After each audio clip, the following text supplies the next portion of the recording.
Hello, this is D, and I'm back with another video. Well, today I have some unexpected news. Ratchet and Clank Rift Apart is coming to PC on the 26th of July. And I gotta be honest with you guys, this news kind of shocked me. Now, this was not one of the games that I was expecting to be ported over to PC.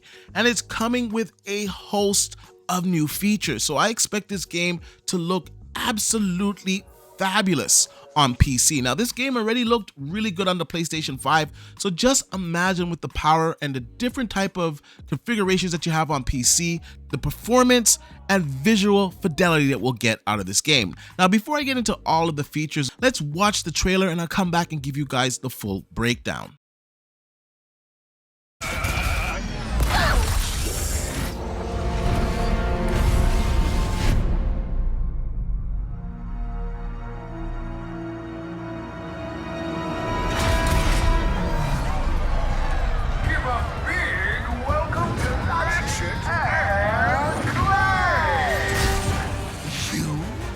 Heroes of this dimension?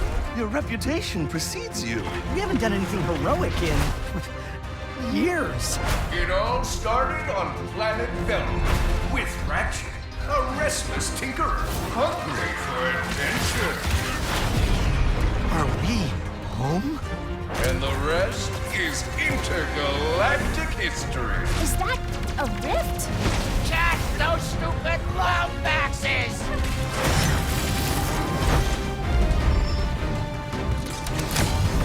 Fought a long time to win our galaxy back. Someone call for backup? Your campaign of destruction, cruelty, and wanton snobbery is over! Ratchet! Welcome, O master of us all. Password, please. Why do I need a password? I'm the Emperor. How about I obliterate you instead? Ha ha ha ha ha! So right off the bat, we see this is a collaboration between Insomniac and Nixxes. So you know that this game is going to be polished. Now, if you don't know Nixxes, they handle most of the ports of PlayStation 5 games coming over to PC, and they are just a fantastic developer. Their launches usually go without a hitch, so I don't expect we're gonna have any of these issues with like The Last of Us. I think this game's gonna come out the gate running well on PC. Now, we're also getting ray trace reflections and shadows. We're getting ultra-wide monitor support. Now, I know a lot of PC gamers like ultra-wide monitors.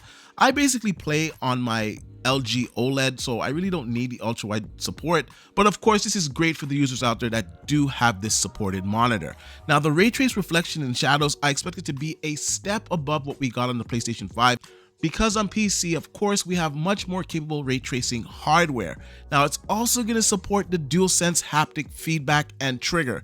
Now, this is a big plus.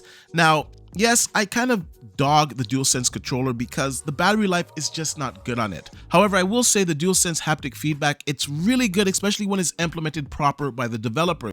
Now, one game that I wanted to use this on was Resident Evil 4. I got it for the PC. I was hoping that it would have DualSense support. Unfortunately, it did not. Now, I did use the DualSense on the Resident Evil 4 game on the PlayStation 5, and I have to say I was left impressed. So this was one of the few games on PC that I wanted to play with this controller, and I was disappointed that it was not supported. So this is awesome for Ratchet and Clank. Now, DLSS 3 is good for if you have hardware that doesn't quite support ray tracing that well. You can turn on DLSS 3 and you'll get a better experience. Such an example is like the 4070 or the new 4060 Ti. You should be able to get 4K resolution using DLSS 3. We also have AMD FSR 2 and NVIDIA Reflex. So overall, I gotta say I am impressed with this game coming to PC. It does have a host of features. It's gonna run better on PC. And I think this is the first of a lot of games from Sony that will make an appearance on the PC. Now, Sony recently did say that they are going to support PC and they're going to release more games on the platform. So I think the next logical game would be probably Ghost of Tsushima. Now, I gotta point out the elephant in the room. Now, the PlayStation 5, this game was really regarded highly for the SSD implementation. In fact, Sony and all the media outlets actually said that this game was only possible because of the PlayStation 5's SSD. Now, I'm going to read a couple of quotes here. Insomniac have, of course, emphasized how the PlayStation 5's SSD allows developers to let Ratchet and Clank and Rivet hop from one dimension to the next near instantaneously. Now, this was repeated over a host of different articles and a host of different sites. And a lot of gamers jumped on the bandwagon with this. They were like, aha, this game is only capable on the PlayStation 5 because of the SSD. Now, most of us have come back to reality and realized that the PlayStation 5 SSD, although it is fast, it doesn't make the games only possible on that console. And now we're seeing this come into play with the PC. Now, when you look at the Steam page for this game, you're going to actually see what is supported. Now, it goes on to say it supports cloud saves for PC, of course, the DualSense, like I mentioned before, also a variety of PC devices from high-end PCs to portable PC gaming devices. So that means the Steam Deck, that means the Rogue Ally is also going to be supported for this game. Now, when we go down and look at the system requirements, we see the minimum requirements is a 64-bit processor and operating system. It doesn't really go into the operating system, processor, or graphics, but we can assume Windows 10 and above.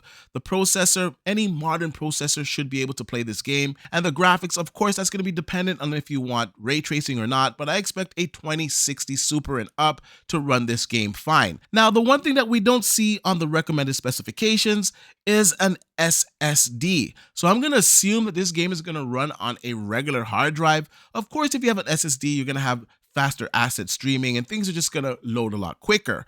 However, it doesn't look like it's a requirement for this game. And once again, Sony touted that this game was only possible on the PlayStation 5 because of the SSD. And I think it's about time that the media and gamers call Sony out on their ridiculous claims. They still have 8K printed on the PlayStation 5 boxes.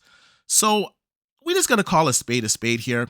Now, I'm really excited to play this game on PC. I was playing it on the PlayStation 5. I got maybe about halfway through the game and I stopped playing it. So for me, this surprise is awesome. I get to continue this game, or I should say finish this game on PC with higher fidelity, with better graphics, better performance. And I kind of did the same thing with God of War. I played about halfway through that game on the PlayStation 5 and then cleared it on the PC. And I gotta say, overall, it was a vastly superior experience. The gameplay, you know, the frame rate, the graphics, it just was an overall better experience on the PC. Now, if I had to play my games, like I said, I prefer to play them on PC. Unfortunately, Sony is kind of stuck on this old model where they don't want to release their games day and date. And I've said it over and over again that PC gamers and console gamers are two different groups. Yes, you do have a few PC gamers that will go out and get a PlayStation 5, but the majority, they spent a lot of money on their hardware and they're just not interested in a PlayStation 5. So I think this is a great market for Sony to enter into. Well, overall, that's pretty much it for today. I want to know what you guys think about Ratchet and Clank coming to PC. Are you surprised that an SSD is not a requirement to run this game? I also want to know what other games you anticipate to come from the PlayStation 5 to PC. What's your #1 anticipated game that you'd like to see on the PC from the PlayStation 5? Let me know all of your thoughts in the comment section down below. And like I usually say, please like, share, and subscribe to the channel, and I'll see you guys on the next one.